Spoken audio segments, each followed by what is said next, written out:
Buenas tardes a todos. Bienvenidos a una nueva clase del módulo de ginecología y obstetricia, revisiones clínicas. En esta oportunidad vamos a presentar un tema fundamental, muy importante en esta especialidad, que es preeclampsia, y tengo el honor de presentar a la universitaria Miluska Ojeda Tarazona para que nos oriente un poco en ese tema y espero les guste muchísimo. Entonces, sin más, es todo tuyo. Muchísimas gracias. Buenas tardes con todos. Bien, vamos a empezar con la clase de preeclampsia. Los temas que vamos a desarrollar van a ser la definición de esta enfermedad, vamos a revisar una historia clínica, las causas de esta, algunas pistas para llegar al diagnóstico junto con los factores de riesgo, cuál es el paso a seguir en cuanto al laboratorio y las imágenes. Vamos a revisar el manejo según la guía de la clave azul de MINSA y vamos a analizar algunos temas sobre la prevención de la enfermedad.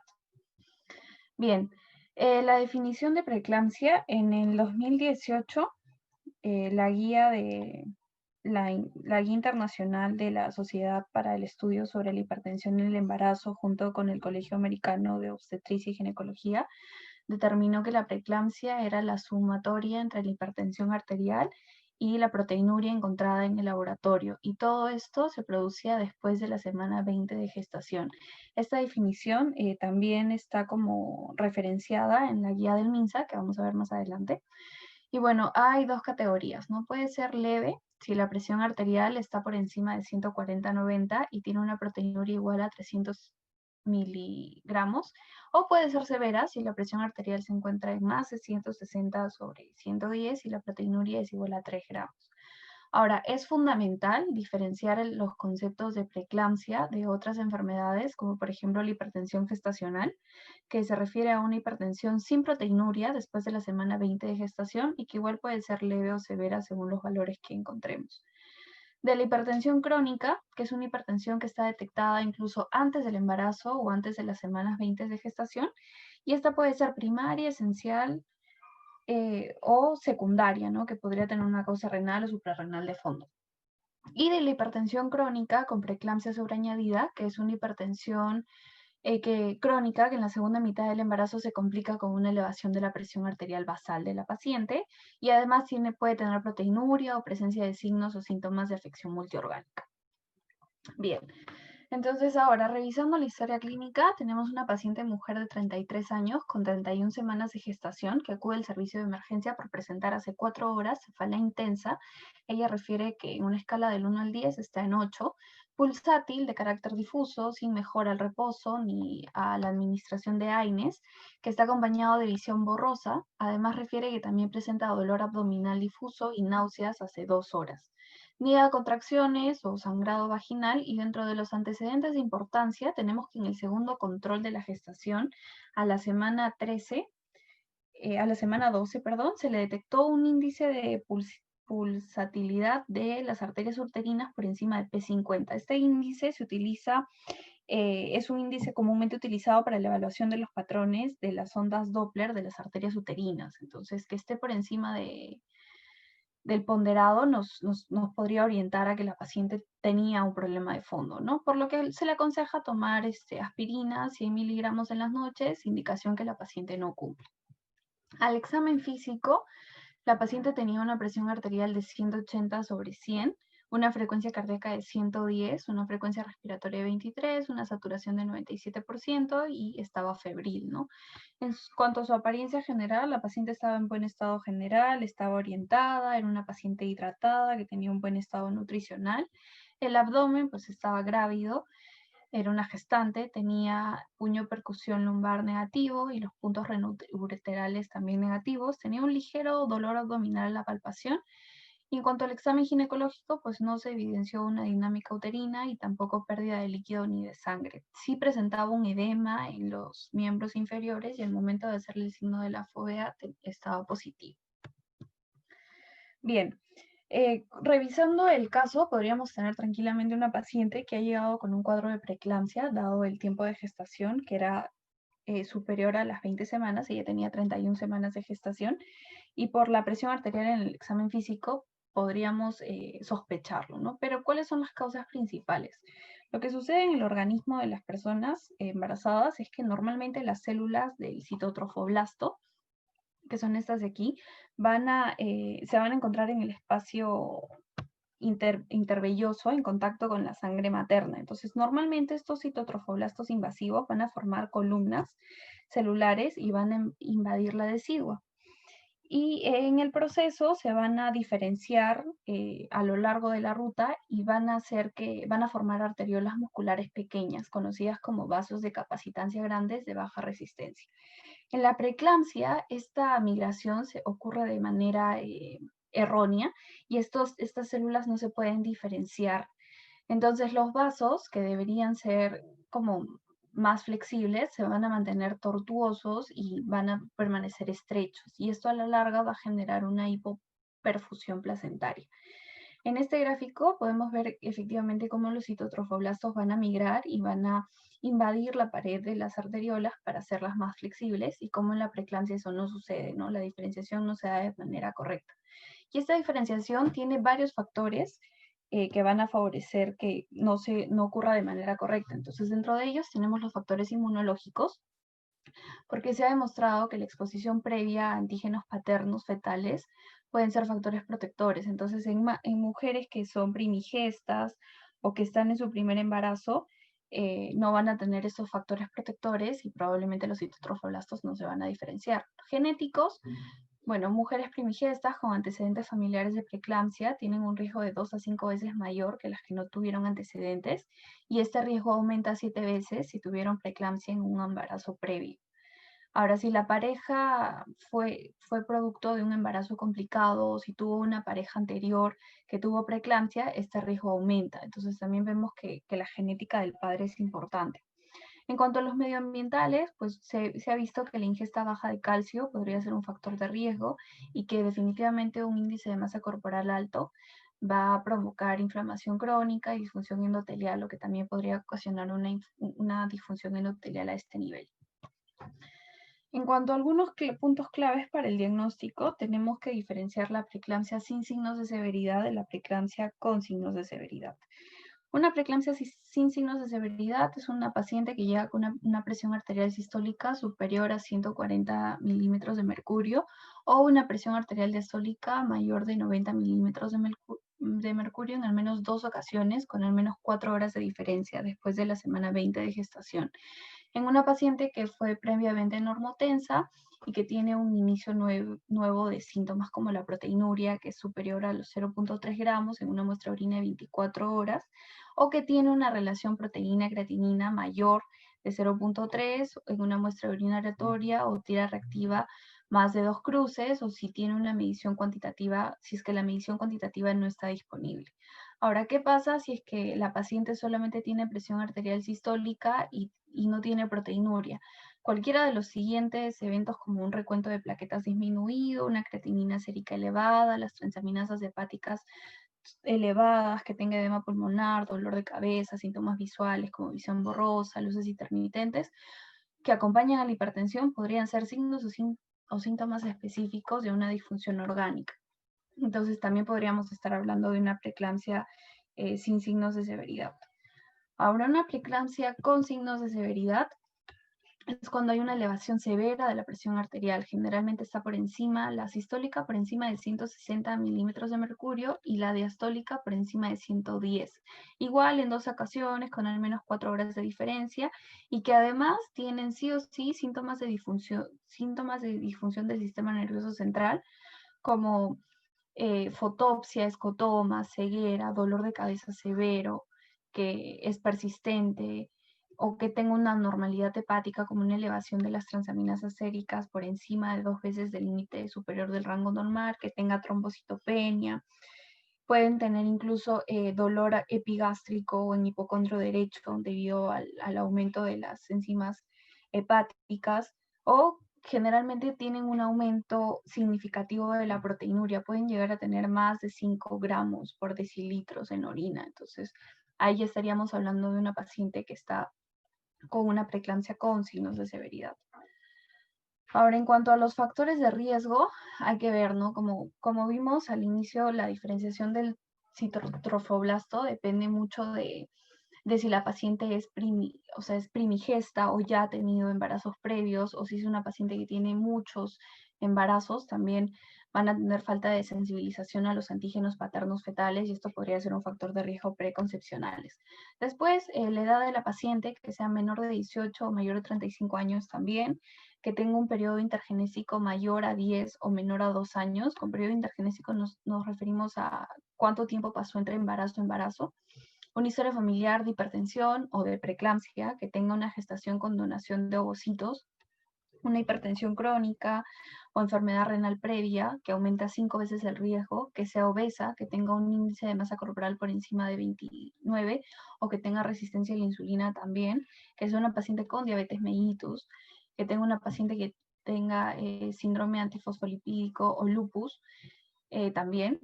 Y bueno, los asociados al embarazo, generalmente los embarazos múltiples, en el caso de gemelos o mellizos, son un factor de riesgo, que tenga restricción de crecimiento intrauterino, que tenga problemas como polintramnios o anomalías cromosómicas, que tenga heat drops fetal, que tenga infección del tracto urinario o diabetes gestacional también son factores de riesgo.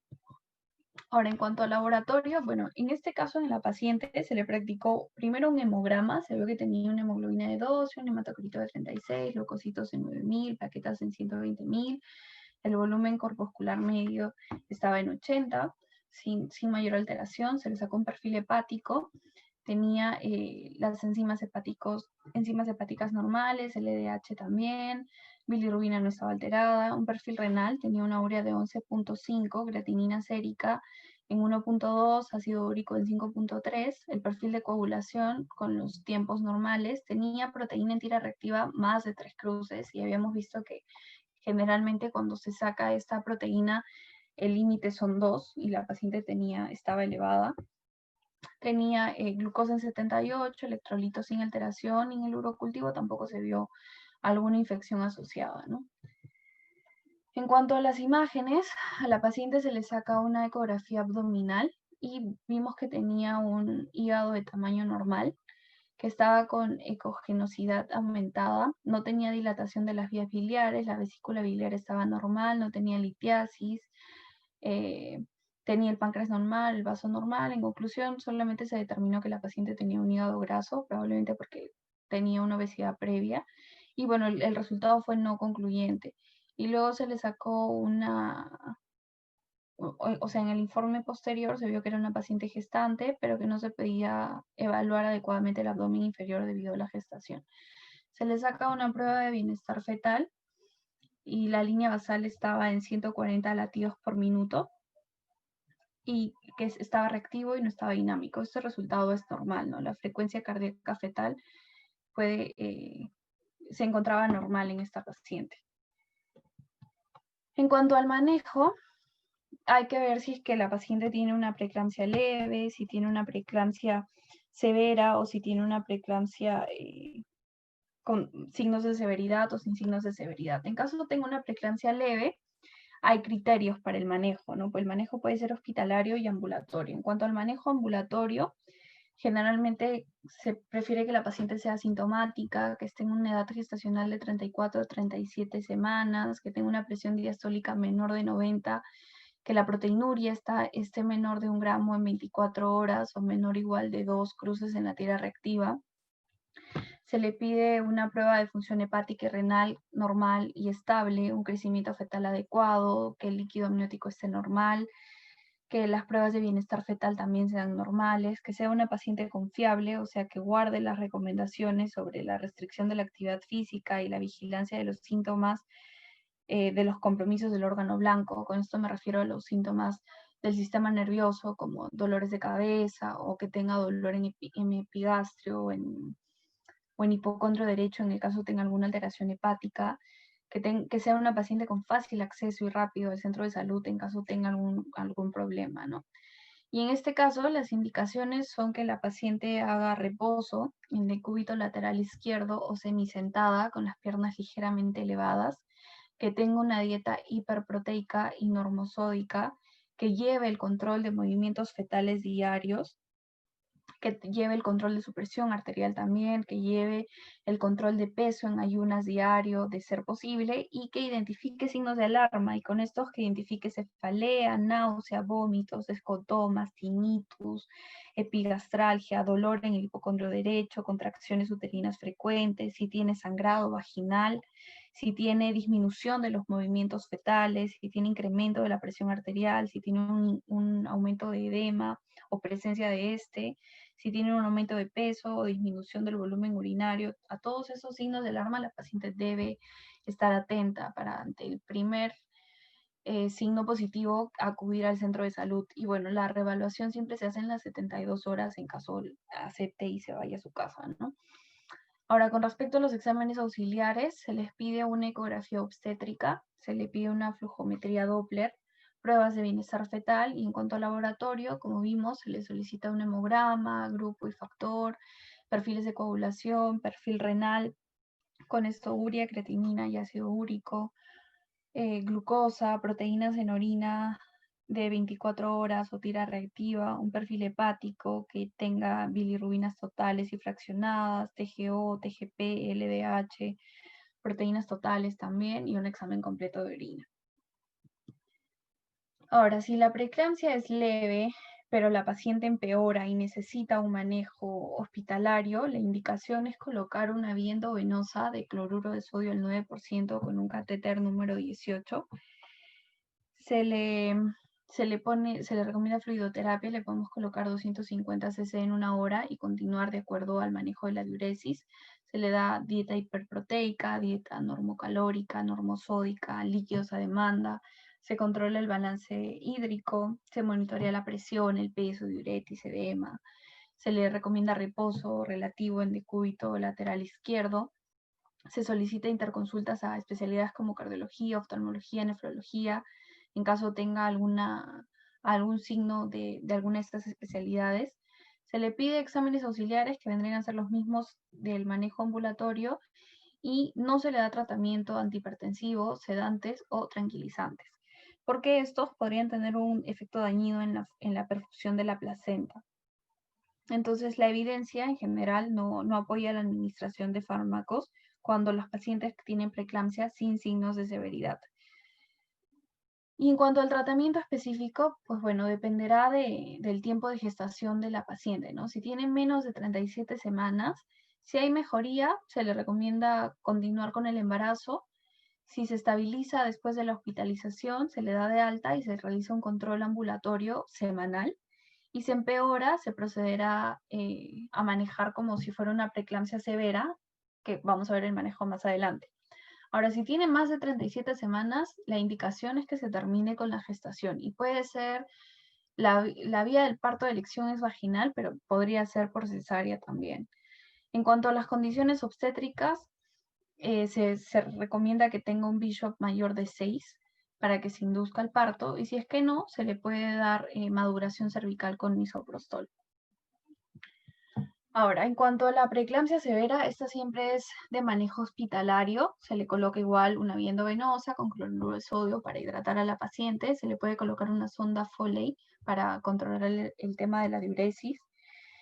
Se le da un balance hidroelectrolítico, se le piden exámenes como pruebas de bienestar fetal, cardioecografía, flujometría Doppler, fondo de ojo, ecografía hepática, radiografía de tórax, EKG en el laboratorio, lo mismo, ¿no? Hemograma, perfil de coagulación, hepático. La idea es como tener un manejo general de la paciente.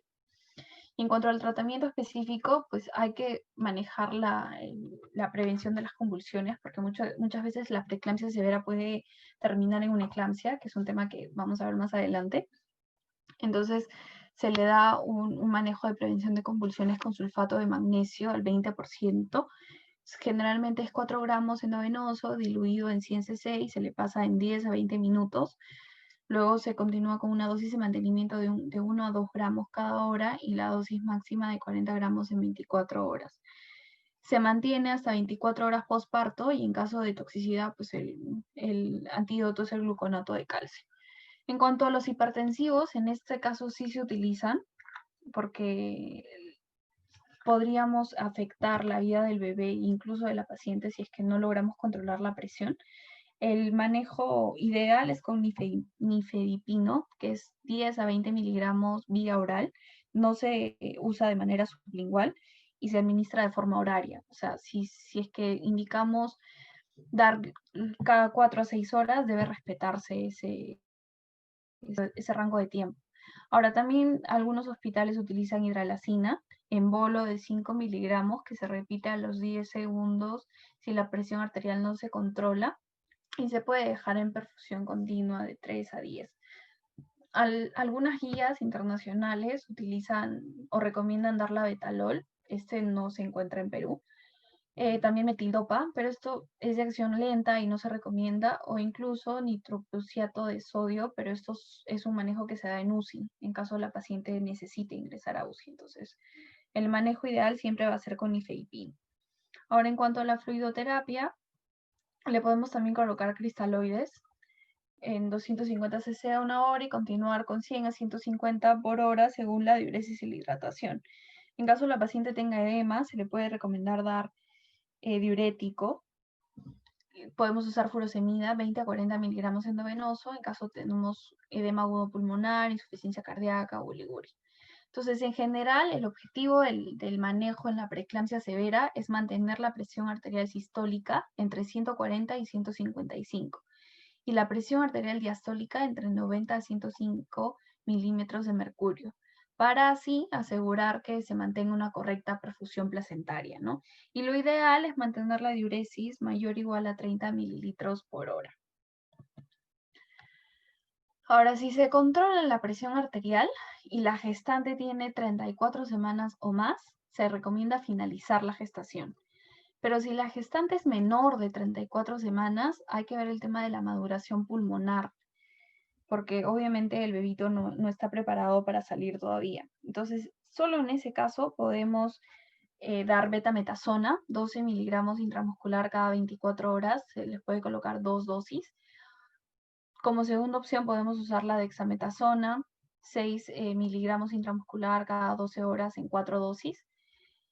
Y el manejo es expectante, entonces se puede prolongar el embarazo hasta la semana 34, en caso la madre esté estable y se haya controlado la presión arterial, y si no, se puede dar a luz 48 horas después de la maduración pulmonar.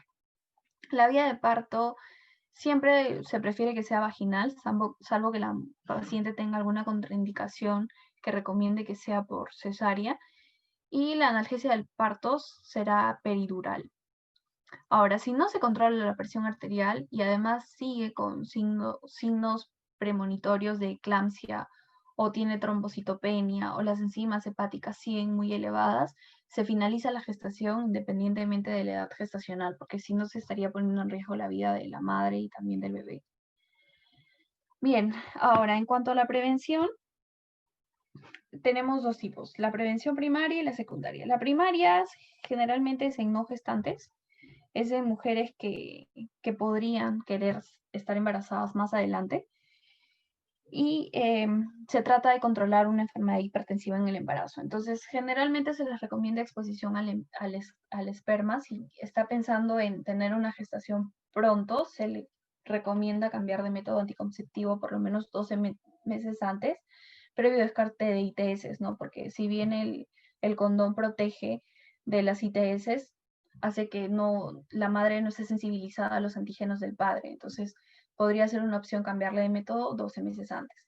En cuanto a la obesidad y resistencia a la insulina, si tiene un índice de más de 29, se le recomienda que baje de peso, o si tiene resistencia a la insulina, se le recomienda que tenga un tratamiento previo al embarazo. Las mujeres con enfermedad de fondo, con mayor riesgo para desarrollar una enfermedad hipertensiva del embarazo, se le puede recomendar métodos anticonceptivos temporales hasta que esta enfermedad esté estabilizada.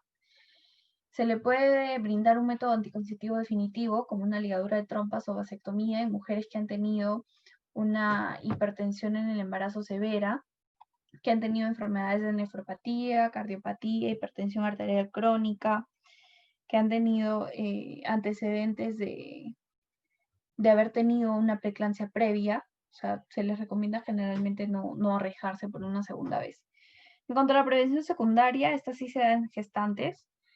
se les recomienda generalmente un control prenatal adecuado y con un enfoque de riesgo.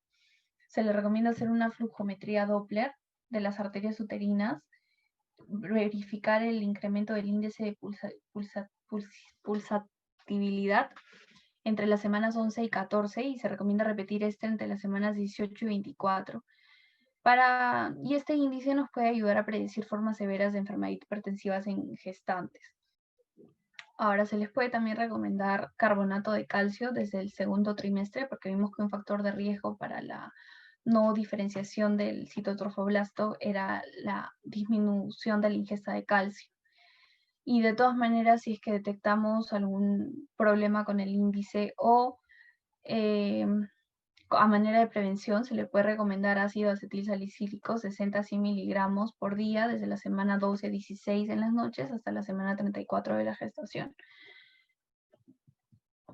Ahora, ¿qué pasó con la paciente? Bueno, la paciente ingresó al área de hospitalización de emergencia a las 12 horas. Se procedió a hacer el manejo de la clave azul para la preeclampsia con signos de severidad, porque la paciente no solamente tenía proteinuria más de 3 cruces, tenía una hipertensión de 180/110, sino que también tenía signos como dolor de cabeza, entre otros. No, a las 13 horas se logró controlar la presión arterial y esta bajó a 140/90. Sin embargo, persistían algunos síntomas de cefalea y visión borrosa. Se le realizó una interconsulta a oftalmología a las 13:30 y se le tomó una tomografía de coherencia óptica, que es una técnica de diagnóstico y control para ver las partes histológicas de la retina, y se determinó que la paciente tenía un desprendimiento de retina serosa en el ojo izquierdo y que tenía papilitis en el ojo derecho. Entonces, por este motivo, se decide terminar con la gestación a las 15 horas y se recibe a una recién nacida mujer de 1,210 kg con un APGAR de 8 al minuto y 9 a los 5. Entonces, ya para terminar, a manera de resumen, es importante diferenciar la preeclampsia de otros conceptos, como vimos al inicio, de hipertensión gestacional, de hipertensión crónica. Es importante determinar si la paciente presenta un cuadro de preeclampsia sin signos de severidad o con signos de severidad, porque en base a los criterios que tengamos, va a ser el manejo que vamos a escoger. Ahora, si el caso es una preeclampsia leve, el manejo puede darse ambulatoriamente, no se debe utilizar antihipertensivos porque se pone en riesgo la perfusión placentaria. Y en cuanto a la prevención primaria, en mujeres no gestantes es de suma importancia evitar embarazos de riesgo para que puedan terminar desarrollando enfermedades hipertensivas durante el periodo de gestación y comprometiendo la vida tanto de la mamá como del bebé. Y bueno, esa es la bibliografía y eso sería todo. Muchísimas gracias.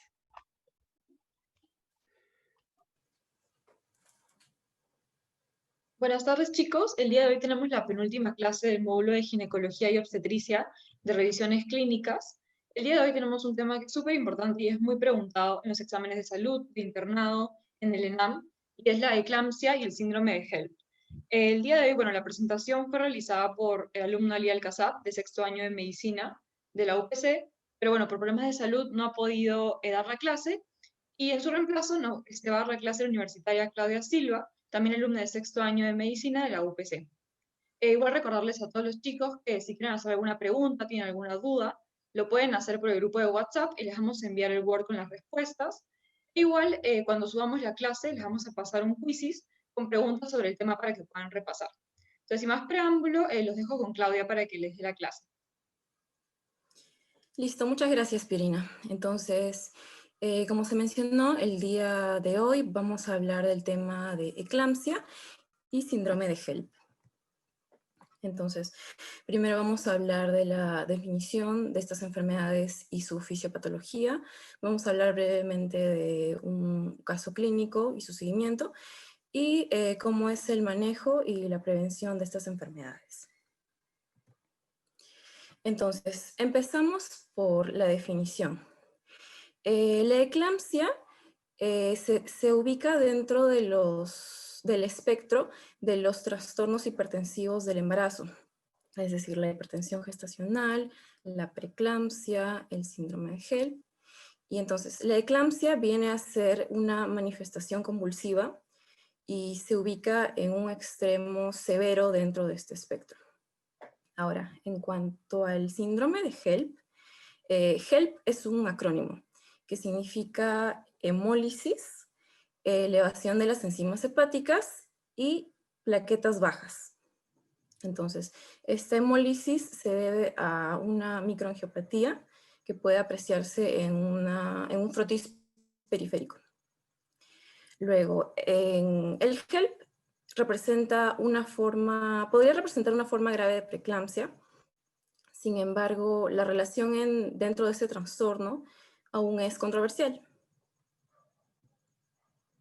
Ahora, hablando sobre la fisiopatología primero de la eclampsia, si bien no está determinada, existen algunas hipótesis en la cual se conoce que la hipertensión va a alterar la autorregulación de la presión que se tiene en la circulación cerebral, lo que produce un aumento de la perfusión sumado a disfunción del endotelio y lo que conlleva a edema vasogénico y edema citotóxico. Ahora, en cuanto a la fisiopatología del síndrome de HELP, los responsables de las manifestaciones de laboratorio de este síndrome son la microangiopatía y la coagulación intravascular. Entonces, en esta lámina periférica, que consiste en una histología hepática, lo que se aprecia es depósito de fibrina a nivel de los vasos sanguíneos pequeños. También hay infiltrado de células polimorfonucleares, que son los neutrófilos, infiltración grasa, también se aprecia necrosis de los lobulillos hepáticos y presencia de hemorragia periportal. Entonces, ahora vamos a hablar de la historia clínica de la paciente, que es una paciente mujer de 33 años que presenta 31 semanas de gestación. Entonces, sus síntomas son cefalea intensa de tipo pulsátil. Esta presentaba una distribución difusa. Además, refiere que tenía visión borrosa, dolor abdominal localizado de forma difusa y además presentaba náuseas. Además, se refiere que 2 minutos antes de presentarse a la emergencia, tuvo una pérdida de la conciencia de forma súbita, tras lo cual tiene convulsiones de tipo tónico-clónicas generalizadas. El personal de enfermería que la vio reportó que se mordió la lengua. Entonces, cuando terminaron las convulsiones, la paciente se encontraba dormida y respiraba profundamente. Luego se empieza a despertar de manera gradual. Entonces, cuando terminan las convulsiones, se le realiza un examen físico, en el cual las funciones vitales, la paciente presentaba taquicardia de 110 latidos por minuto, su frecuencia respiratoria se encontraba normal, la saturación de 95% con un FIO2 0.21, la temperatura en 37.8 y la presión se encontraba elevada con 170/90. Al examen ectoscópico, la paciente se encuentra en aparenta mal estado general, regular estado de nutrición y regular estado de hidratación. Al observar a la paciente, ella tiene un monitor de funciones vitales y un AOCAT endovenoso. Al momento del examen se encontraba lúcida y orientada en tiempo, espacio y persona. A nivel de piel se apreciaba edema de ambos miembros inferiores con signo de fovea positivo. El llenado capilar se encontraba normal, menos de 2 segundos. El examen cardiovascular y respiratorio se encontraban sin alteraciones. En cuanto al examen de abdomen, este estaba grávido y se refería a dolor en la zona del epigastrio. En cuanto al monitoreo fetal, hay existencia de taquicardia fetal y breves desaceleraciones. Entonces, en cuanto a las claves para el diagnóstico de la eclampsia, este es un diagnóstico clínico, porque se define por la aparición de convulsiones de tipo tónico-clónicas nuevas sin que haya presencia de otros antecedentes causales de estas convulsiones. Por ejemplo, el antecedente de epilepsia o de un accidente cerebrovascular isquémico o hemorrágico, el consumo de fármacos. Y este típicamente se produce en una mujer con un trastorno de hipertensión del embarazo. Dentro del espectro, como se mencionó anteriormente, la preeclampsia, el síndrome de HELP o la hipertensión gestacional. Ahora, el diagnóstico de síndrome de HELP, como lo dice su mismo acrónimo, que es hemólisis, enzimas hepáticas elevadas y plaquetas bajas, ese diagnóstico se hace, por lo tanto, por laboratorio. Ahora, existen dos tipos de clasificaciones. La primera de ellas, que se observa en la tabla de la izquierda, que son los criterios de Tennessee, que van a clasificar el síndrome de HELP como completo si presenta todos los criterios, estos 3 criterios, o incompleto. Entonces, si nos acordamos del acrónimo, primero para definir la hemólisis es que presente 2 de los siguientes criterios: que haya esquistocitos en el frotis de sangre periférica, que haya un incremento de la bilirrubina, que haya presencia de anemia severa, es decir, hemoglobina menor a 7, que haya una disminución en la aptoglobina o que haya un aumento de la LDH mayor a 2 veces el valor normal. En cuanto a las enzimas hepáticas, estas deben estar elevadas más del doble del valor normal. Finalmente, debe haber una plaquetopenia menor a 100.000. Ahora, en cuanto a los criterios de Mississippi, estos se van a clasificar por clases, clase 1, clase 2 y clase 3, dependiendo de los valores que se muestran en esta tablita de la derecha, en las plaquetas, en la disminución de las plaquetas, en el aumento de las enzimas hepáticas y en el aumento de la LDH para evidenciar la hemólisis. Entonces también tenemos que conocer los factores de riesgo que puede tener una gestante para desarrollar tanto eclampsia como síndrome de HELP.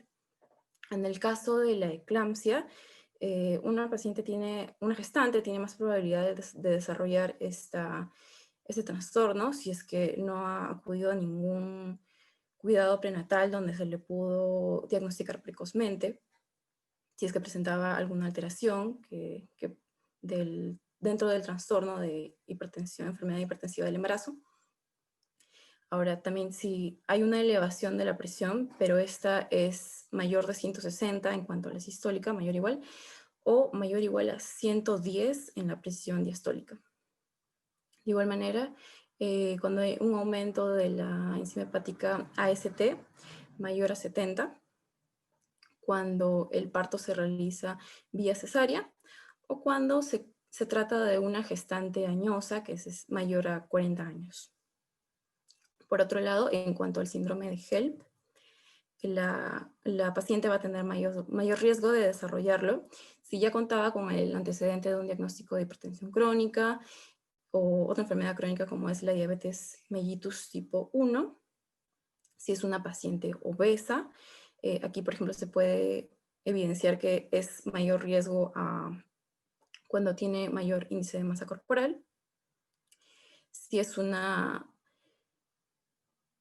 en cambio, hay un riesgo relativo menor si es una paciente fumadora, y en el caso del embarazo múltiple también aumenta el riesgo. Entonces, en los exámenes de laboratorio que se encontraron en este caso, la paciente presentaba una hemoglobina de 12, el hematocrito de 36%, los leucocitos se encontraban normales, las plaquetas se encontraban ligeramente disminuidas de 110.000, el volumen corpuscular medio 80. En cuanto a las enzimas hepáticas, en el perfil hepático podemos ver que se encuentran elevadas, tanto la TGO como la TGP. De igual manera, los valores de LDH están elevados y la bilirrubina total se encuentra en 1.1.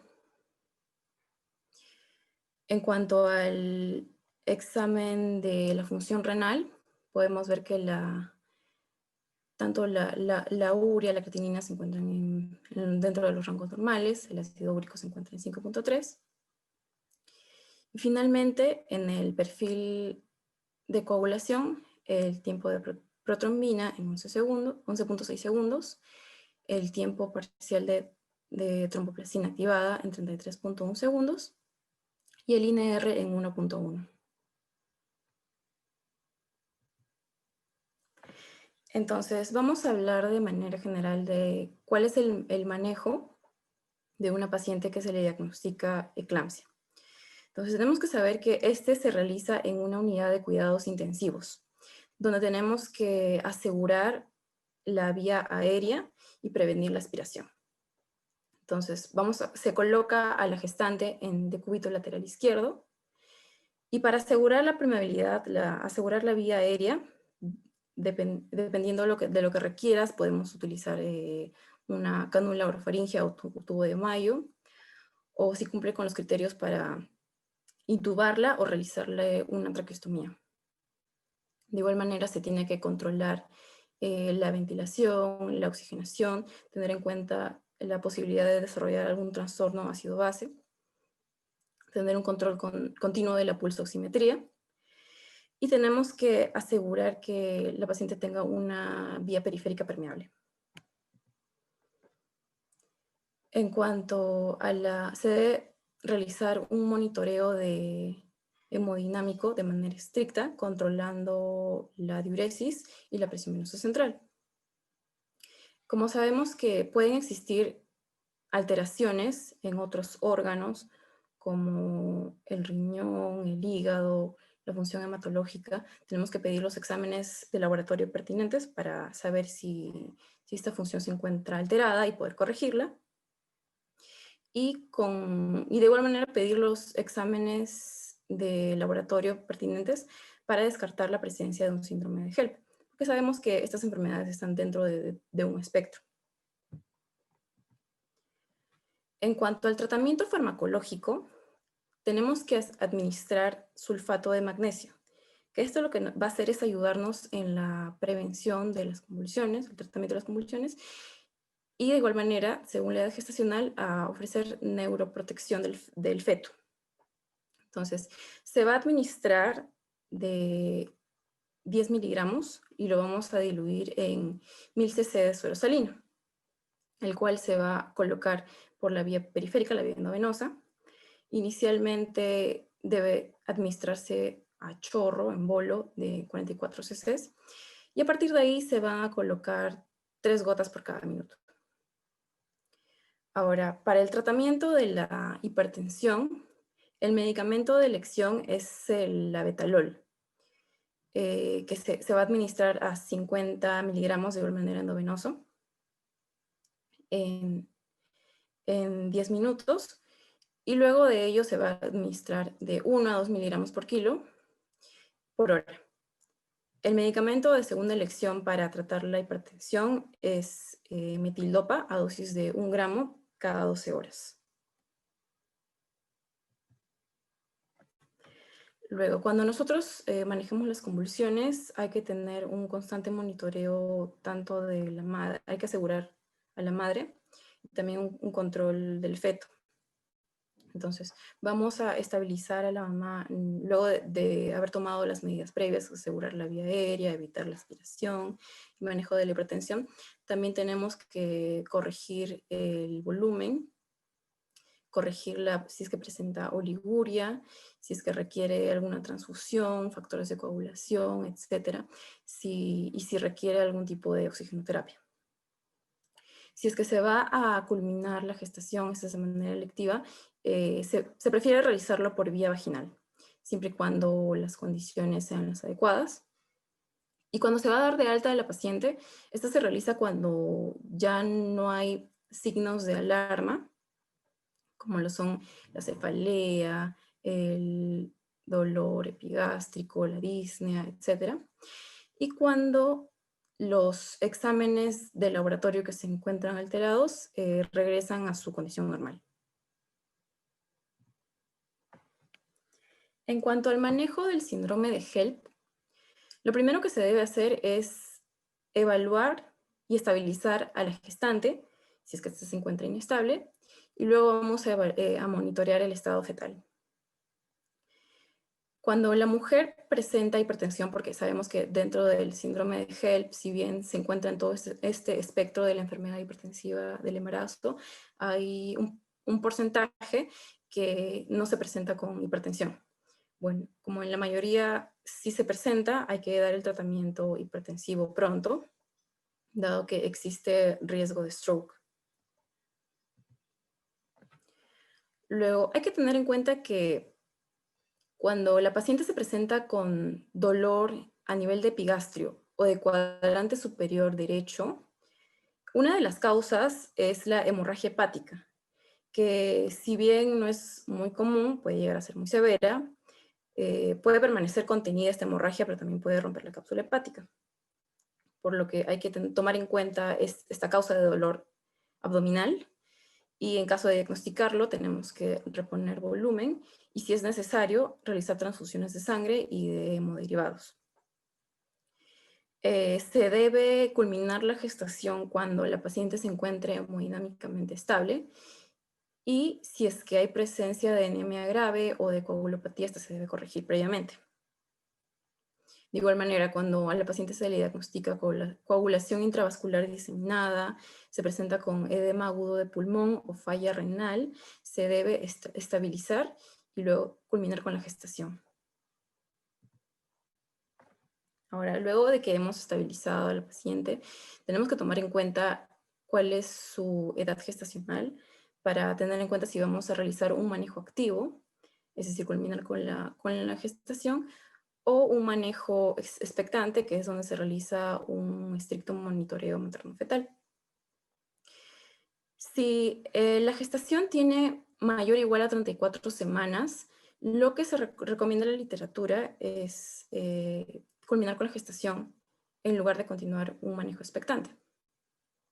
Sin embargo, si esta gestación es menor a 34 semanas y el bienestar, los exámenes de bienestar materno, fetal, estos se encuentran estables, entonces podríamos esperar a la administración de corticoides que nos van a ayudar a acelerar la madurez de los pulmones fetales. Esto se realiza administrando un ciclo de betametasona. Ahora, si el embarazo se encuentra de 30 a 32 semanas de gestación y se requiere culminar con esta, pero el cervix no es favorable, no está maduro, entonces lo que se sugiere es culminar la gestación, pero con parto por vía cesárea. Ahora, si bien la administración de corticoides se recomienda para la maduración pulmonar fetal, el de elección va a ser betametasona. La literatura no recomienda el uso de dexametasona. Y como se mencionó previamente, el uso de sulfato de magnesio endovenoso se usa para prevención de convulsiones y también para la neuroprotección del feto, cuando el embarazo se encuentra entre las 24 y las 32 semanas gestacionales.